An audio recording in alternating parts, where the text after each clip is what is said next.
I started at the age of 14. In the middle, I did 2 years in the Swiss Army. After almost 10 years, I decided I was not even a good employee, so not much chance to grow a career, and I want to travel, but I was missing English. So I went to New York, studied there. Unfortunately, came back, lost my mom, and divorced after 3 months of the wedding. Kind of a very bad situation psychologically.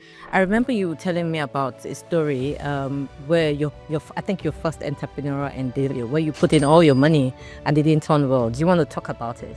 And we wanted to create a content creation app where businesses can upload short video and promote their own idea. We moved to India for 6 months in Pune, where developed the app and everything. And at the end of the day, no knowledge of IT or anything. And we just basically run out of money even before launching. Matteo Boffa is a Swiss serial impact entrepreneur and investor. After dedicating over 9 years of his career in the world of finance, Swiss private banker, and nearly 2 years in the Swiss Army Sergeant Major, he decided to make a radical change in his life and undertake a path linked to sustainability, social positive impact, and the protection of the environment. He is an active investor and part of the board of several companies worldwide. Matteo also lectures entrepreneurship, social impact, and sustainability in multiple universities in the UAE and Switzerland. In September 2020, he was recognized by Forbes Middle East as a 30 under 30. I'm not a good student. I'm not a good employee.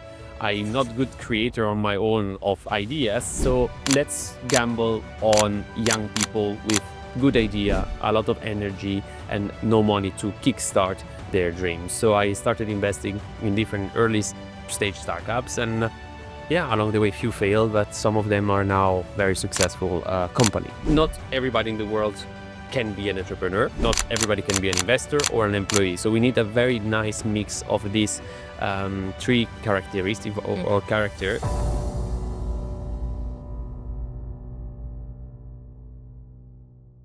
There are many interesting things about you, and I would like to start with your early days. If you can just tell me, what was your journey like, and how did you get to where you are today?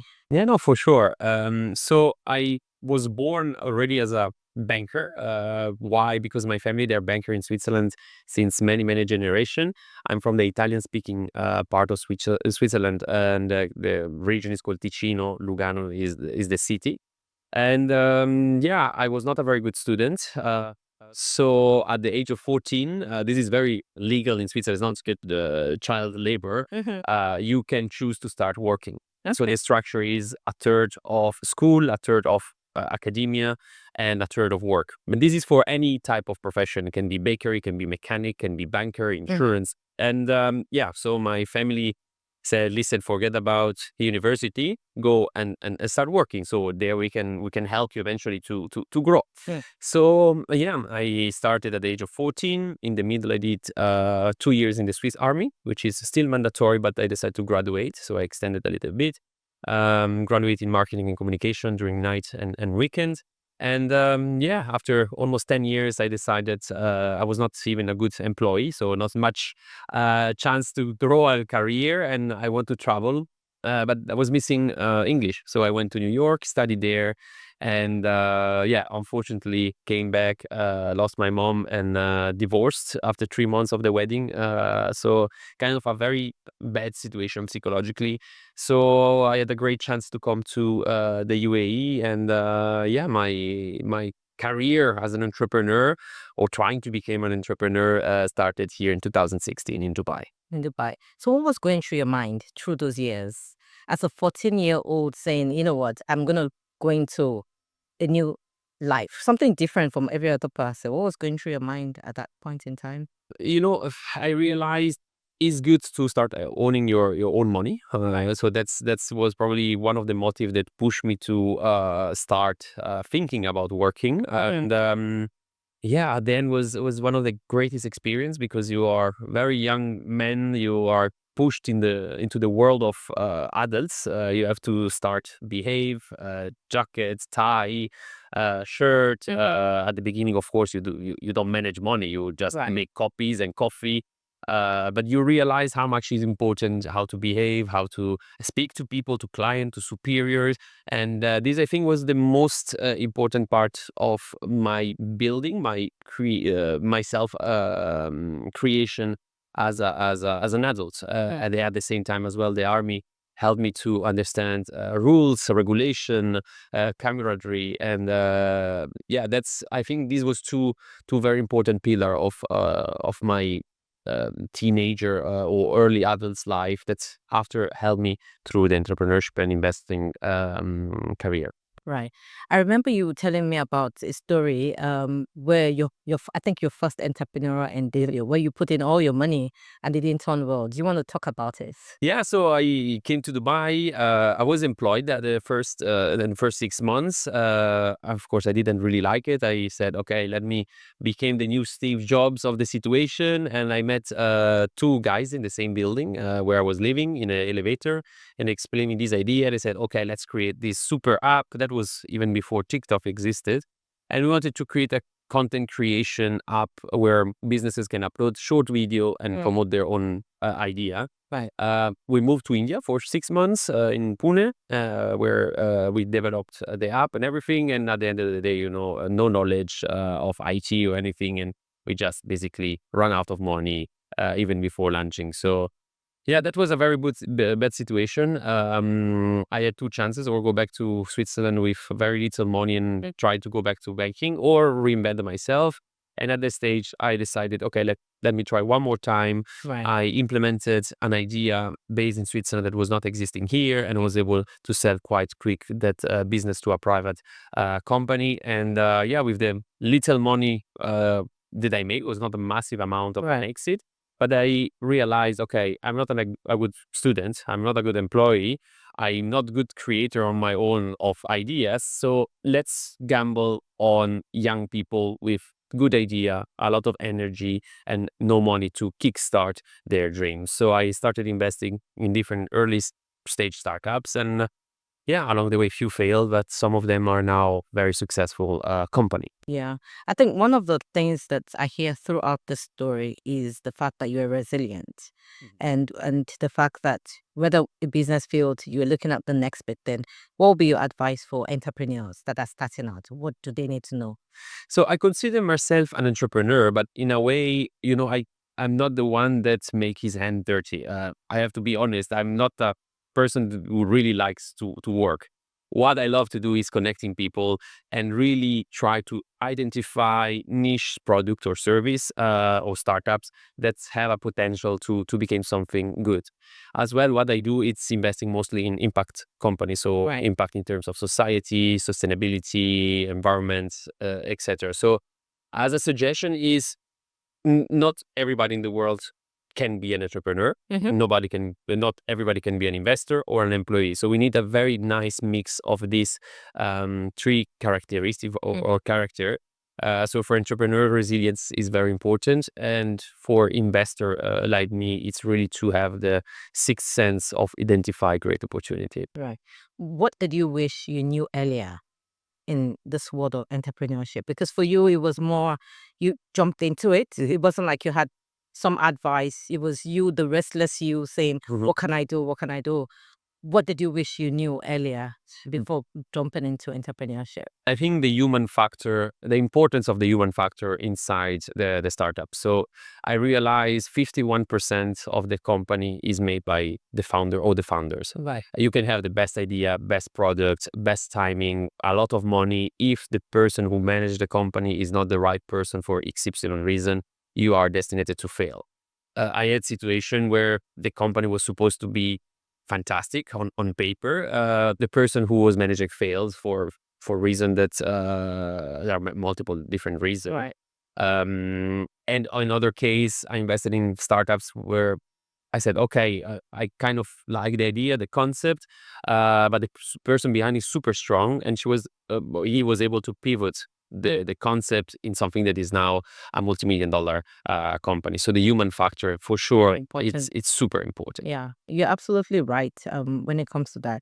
And you said something in terms of everybody has a role to play. Not everybody can do a startup and succeed, and not everybody can, continue a business. But everybody has a role to play. In your case, you identify the talents, which is a lot of work as well. And I remember you telling me that you have a secret recipe for that, Yes, yes. for identifying talents, So we all have a role to play. And I think that brings me to my next question in terms of your focus. So most of the companies that you invest in are impact-driven businesses. Yes. Can you talk to us about what impact-driven businesses are Mhm. and, why did you focus on this one? Yeah, I identify impact in mostly three pillar, which is related to sustainability.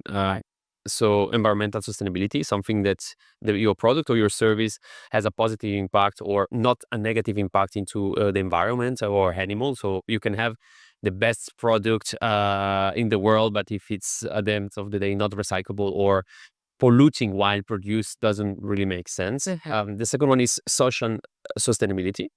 So again, you can have the most sustainable product from an environmental point of view, but it's produced by a child in some third world country. So this make your product sustainable environmentally, but you impact the life of people in a very bad way. Right. And these two are very fundamental for me. And the third one is financial sustainability. So has to be good for people, good for the environment, but at the same time has to create revenue and return of investment, not only for myself as an investor, but as well for the company. Because if you make profit, you can reinvest it and you can benefit more the environment and more the society. So these are, I think, the three pillars that have to be very solid for me to identify the company to invest in. When you talk about the financial part, does that include businesses that do things like financial inclusion, like fintech and all that? I'm not a very techy person. Okay. I missed probably few great opportunity of investments, but for me, if somebody comes with an idea, he has to be able to explain it in 25 seconds. What is it? Why I'm different and why it's going to be a success. Like that has to be straightforward. If it's AI, I understand really little. I'm not into a crypto or these type of things. Health tech, sometimes it's platform or bot or yeah. When it's too techy, I don't know how it can be evaluated, first of all. So I don't know what type of value has my money if I put it there. And actually how it will work. Yeah. I think that's a good idea because if you want to invest, you want to be sure that you understand what you're investing in. Yeah. Otherwise, a smart young kid will take off your money and you don't know what happened. Yeah. Yeah. So let's talk about the successful projects that you've invested in. I read about Thaely. Mhm. I thought that was a successful, brilliant idea. You saw this young kid who did the model products. It Yeah. wasn't fantastic. No. But you took it to another level. But for me, there are many things to learn from that. Mhm. One, it was even the storytelling, because there were lots of views from the way the story was portrayed. Yeah. And it just, what you said in terms of social, Yep. it showed a young boy doing this lovely product, taking care of the environment, Yep. but also providing social impact by employing all those women Yep. in his area. So Yep. I'd like to hear Thaely and the other beautiful things you've done. Flipflop, Shake Your Plant, Yes. which recently got something on, I think, The Shark Tank. the Shark Tank. Yes, please tell us about it. Yeah, I will need 3 weeks to explain all the fantastic story, but now in a nutshell, I was called by Amity University here in Dubai to be one of the judges of a startup competition in the campus, and most of the startup were tech and fintech and ideas, something that was for me a bit complicated to understand, or I didn't see much the value. And one of the last was this young man, Ashai Balen, who came on stage and presented to us judges the first prototype of his left shoe. Very ugly, I have to say. Yes. One of the ugliest shoe I have. But So, very ugly. but he said, "Listen, this is the prototype I did in my home. This is the first shoe in the world, like entirely made with recycled plastic and plastic bags and plastic bottles." So again, business plan was very rough. It was a project. I didn't even know that this can be turned into a company. He ended up presenting very well. I saw something inside him that was very sparkly. Yeah. And he ended up winning the competition. And I said, okay, let's meet the day after. And we met. I gave him $10,000. And I said, okay, I want to be part of this adventure. Super high risk. But I have to say, this was a massive reward for me and for him and for everybody. Because at the end of the day, we transformed this university project in a multi-million-dollar company, Yeah. and we got a big investor jumping in, and now it's something that really provides work for female men as well. Remove plastic from landfill, and as well these people are able to create something that is socially, environmentally, and financially sustainable. Right. I think that was a fantastic story. And why don't you tell us about the importance of storytelling? Because a lot of people, storytelling and visibility, Mhm. because a lot of people have great ideas, but not everybody has an opportunity to meet Mhm. Matteo Mhm. or to present to people that can, push it out. Yep. So how can entrepreneurs with great ideas, especially impact-focused ideas, Mhm. reach the right audience? What do they need to do? So jumping slightly back, I want to mention, if the same product in the same place and produced by the same people was done by Matteo, Mhm. the owner, it would have had very little impact, because people would think, okay, this Swiss guy go to India, pay little money for production or whatever, that is a bit dodgy and whatever. The fact that this Indian guy went there, produced with the people that he knows in the region that he lives in, to make an impact, that was a massive thing. And in the storytelling, of course, it's very transparent, but Right. it make it very strong. Yeah. Now, for entrepreneur to reach out, usually what I do, it's going through university.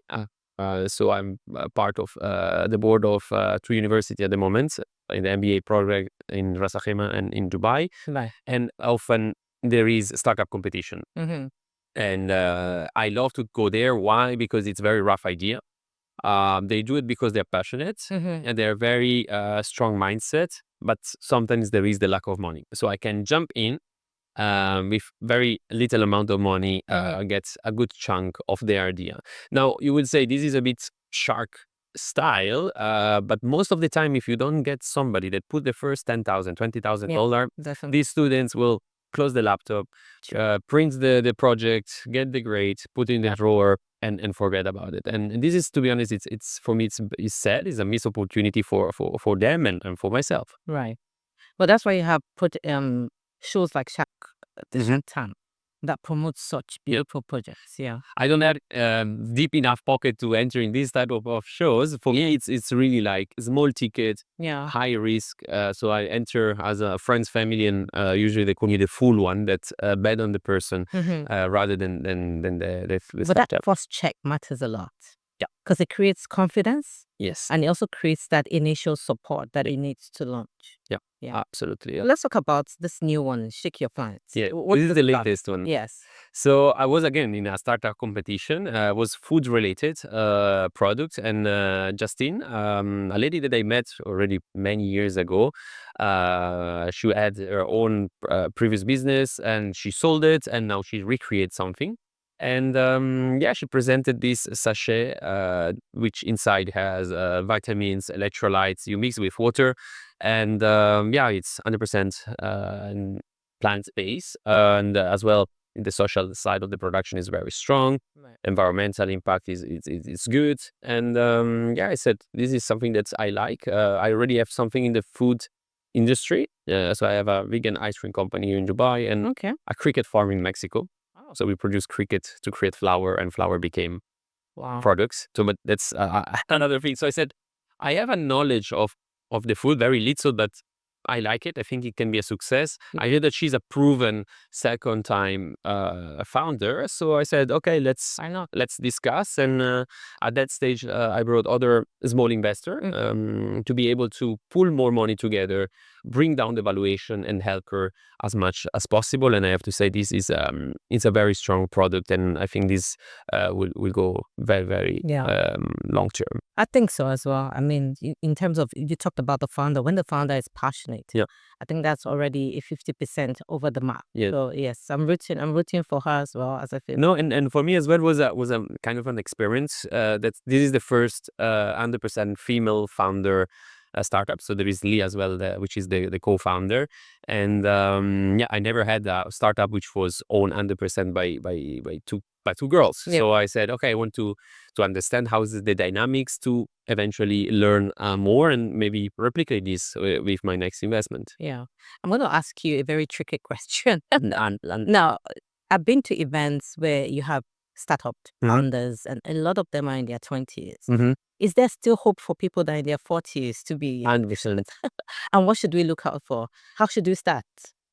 At the end of the day, it's, you have to have an idea that solves a problem. Yeah. And you can have an idea of a product, for example, or service that exists already in a different market, but not implemented, for example, in Dubai. This doesn't mean that you cannot do it. So it's you don't have to reinvent the wheel every time. You can just implement something in a new market, for example, or partnership. So yeah, it's the entrepreneurship doesn't have an age. Investment doesn't have an age. Yeah. The thing is that I really have to stress is I was lucky as well to have a partner, my wife, that had a stable job with a decent salary. So it's you cannot go gamble with on ideas with unlimited funds. So you need a certain stability. So this is very important because I don't want to say that I was successful for day one. It takes time. You spread a lot of investments, and you have to wait until it grows. Somebody die along the way, and it can take 3-4 years to see the first return. Yeah. I was going to ask you about the realities of entrepreneurship, but you've already mentioned it because it's a game of patience. Yeah. It can work, it might not Yeah. work. But the good thing I like about entrepreneurship is even though the first one doesn't work, you learn so many lessons Yep. that it's a pedestal for Yep. you to Yep. take on to your next business. And as well, just to add, because I had the experience of another startup, very, very good idea, very socially and environmentally suitable for my standard of investment. I was very close to write the check. And after checking the financials of how the fund will be used, I see the two founders giving themselves around $7,000 salary each month. So this one I totally missed at the beginning. At the beginning, it was human resources, but I asked for the detail, and I realized I understand you want to be an entrepreneur, but you became employed by the investor's money. I'm not saying that you don't have to retribute yourself, Yeah. but you just want to cover your risk with somebody else's money. Right. And that for me was a big red flag. And I said, listen, I'm not investing in the company to pay. Yeah. I understand you had financial risk as well because you invested Yeah. your money, but this is not the way of doing it. Yeah.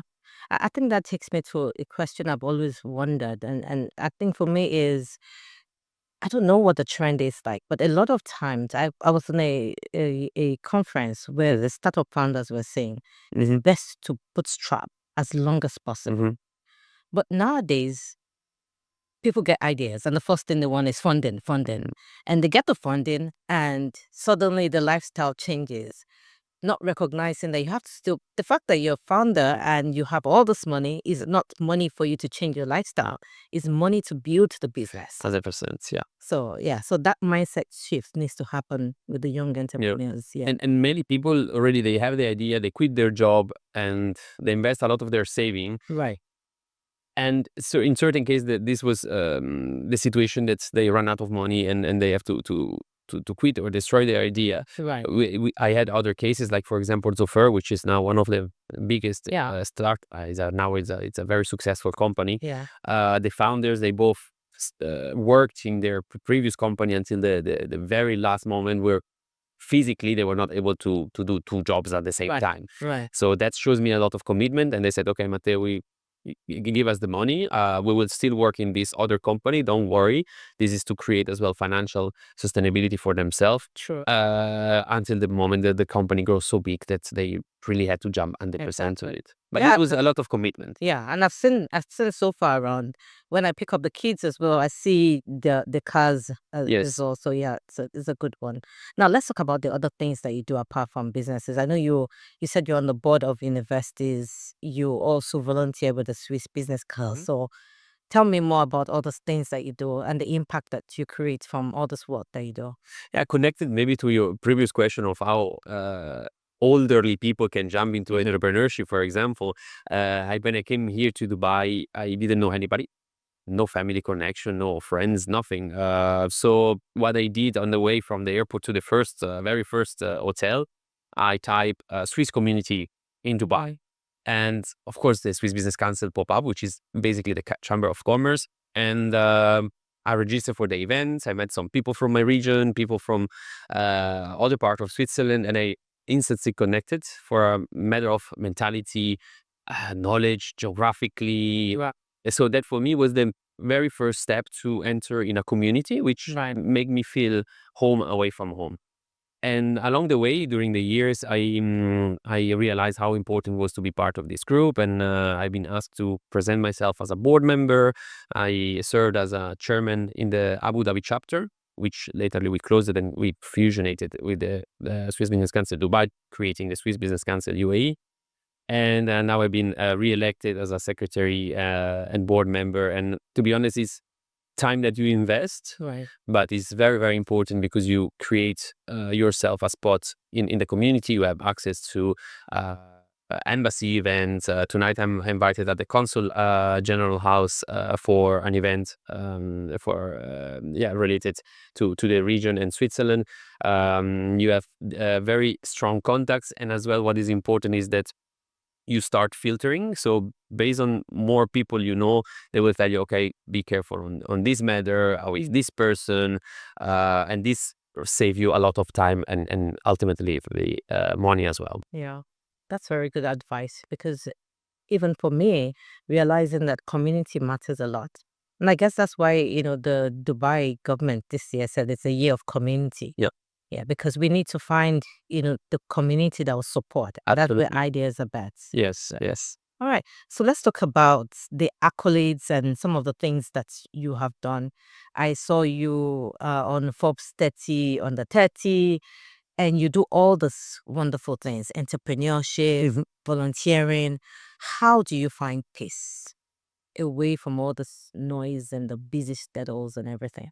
So again, I'm very, very lucky to have a wife, which she's a teacher, a kindergarten teacher, and usually we take the summer time here in Dubai, which, as you know, it's pretty much hot. And business-wise, used to be slower. Now there is no anymore slow summer. It's everybody is working very frenetically. But yeah, we decide to take our summer off. Usually backpack, motorbike, and we travel almost all the country in Asia. Usually we spend 1 month per country. How many countries have you been to now? So I'm with my wife since 2017, and we did 23 countries. 23 countries. Have you been to Nigeria yet? Not yet. Okay, you should come. But I have a very dear friend, which used to be the consul general here in Dubai, and now he's Yeah. consul general. Frank. Frank. Yeah, Yeah. Frank Eggman. It's an amazing person. Yeah. Wow. And so we really take this You opportunity. take time off and Yes. just be with your family and enjoy the moment. Yes, and it's very basic, so nothing extravagant. We like to do scuba diving, which is something that we discover with my wife and we love together. Now, for example, she's 7 months pregnant, and we did 1 month driving our own tuk-tuk around Sri Lanka. So we did almost 2,000 Yeah, I saw the kilometers. picture of that, and I saw the picture you took against the backdrop of the train. Yes, Yes, yes, that- yes. So slightly irresponsible, maybe, yes. But having her staying at home on the AC, not able to going out, will have make her suffer more than staying in touch with nature. Yeah. And of course, usually we do motorbike, but this was out of question for safety reason. Sure. And the tuk-tuk, the doctor approved the Yeah. idea. So yeah, that was a great adventure. And we woke up to base camp in Nepal, for example. We did diving in caves in Philippines. So it's something that we really like, and for me, it's a moment of I disconnect, and once I'm back, I'm refreshed, and I can get as well some very good idea of investments, meeting new people, new culture, new religion. It's something that really passionate me. Right. Now let's talk about the legacy that you like to leave behind. So Matteo in his 50s, 60s, when you look back, how would you like to be remembered? Oh, that's a good question. So I give you an example. So we did our baby shower, right? And I decided to do small auction for collecting some money and buy baby stuff. So the auction item was very funny. For example, the first speech and second dance at our daughter wedding, which will be in maybe 20-30 years. One was choosing the third name of our daughter.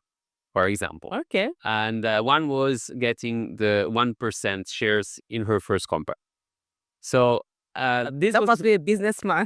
so this was a fun thing, but when I realized I want to pass towards her, or maybe our future children, if we have, the real mindset of you can create something on your own, you can create your own company, you can be the pilot or the captain of your destiny.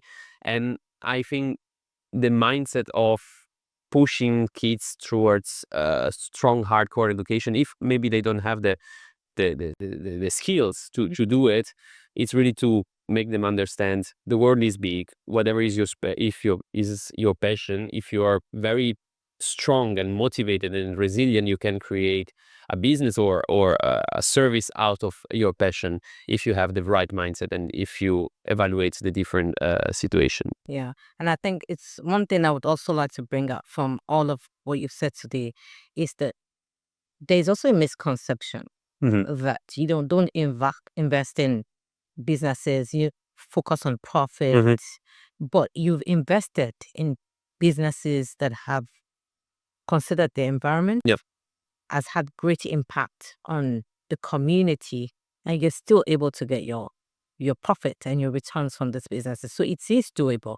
It is possible to invest in impact-driven businesses and still make returns from there. Am I correct? Yeah, absolutely, absolutely. Yes, it's slightly longer compared to other industry, for example, like tech, where you can have a most probably quicker return. Yeah. But it's a matter of big numbers. The more you invest, the higher is the chance. And again, having my wife as a secret recipe for the final decision making, that's helps a lot. And I based a lot of faith in the people, or in the founders. So this it's very important for me.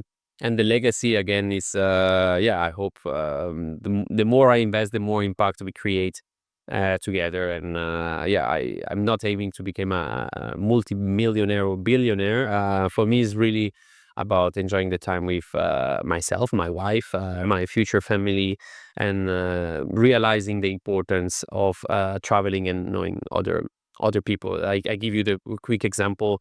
My father also started in banking when he was 14, and he's recently retired at the age of 62. He never traveled. He doesn't have many friends. Once he stopped, he gained a lot of weight. He's now sitting on the couch, watching TV, ice hockey, which is very popular in Switzerland. Right. And I'm not saying he's depressed. He's an amazing person, very good father, good grandpa. But he didn't really had the chance to discover the world or share it with somebody. Right. Right. Because you lost your mom Yeah. at an early age as well. Yes. Right. So it's such a blessing, to share all these nuggets that I have because I remember you saying that at 14, that was when you made a decision to go into other things. I have a 14-year-old son, and I'm thinking, as a parent, what do I need to be doing to bring out the best in a 14-year-old son?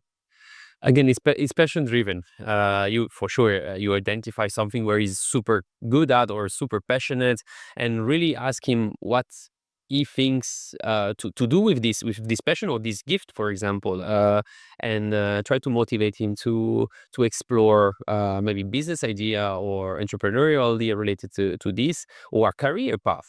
So he likes animal. He wants to become a veterinarian. Maybe this is the path, this is the study that you have to do, or a dentist or a doctor, or I don't know. I will avoid maybe TikTok influencer as a career. Nowadays, many teenagers. Yeah, they want to be famous. I think that's the new thing. Yes, and that's a bit the society. It's not because of parenting. I think it's the whole environment that people are surrounding. But really try to identify for himself what he loves to do, and these already solve 50% of the problem. Right. What has been the greatest influence on you? The greatest, sorry. What has been the greatest influence, or maybe who has been the greatest influence on you? And Ooh, yeah, I would say my mom in terms of how to behave, how to be kind to people, and always be smiley. Like life can be difficult and horrible, but then she suffered 10 years of cancer and passed. But yeah, she was always smiling and be kind with other people, and that result to me to learn how to behave and not get angry for things that are not important. If somebody honks you on a red light, on a robot, how they call it in South Africa, don't get angry, for example, or something. You have a bad day, you have to really realize it's important. And as well, traveling make me really understand what it's important in life. Coming from Switzerland, you have a vision of the world which is totally distorted of what it is. Going to Pakistan, for example, to India, Philippines, you see people that are happy having nothing. I remember we went from Islamabad to Kunjarab Pass, which is the border of China. And on the road, we were seeing kids playing with a stick and a wheel, and see them smiling. I was thinking myself, if I didn't get the latest PlayStation for Christmas, was a tragedy.